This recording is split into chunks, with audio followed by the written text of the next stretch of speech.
動き出した。あれシャビなんかいないじゃん。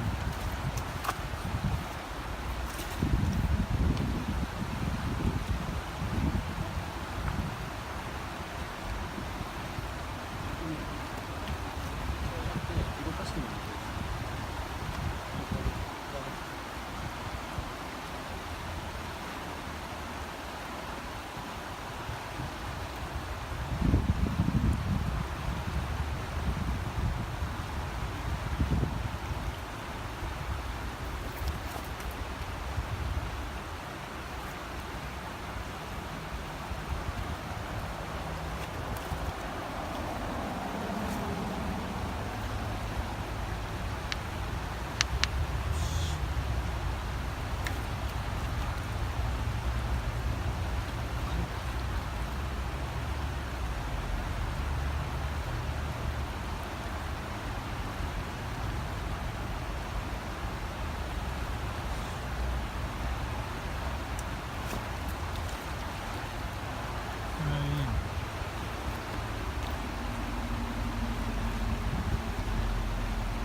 JR タワーとかの景色の上が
5分いくかも。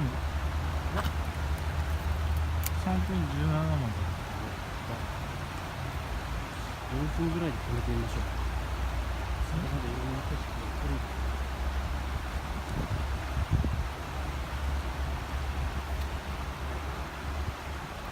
ちょっと安らぎますね。ハードパワー出てる。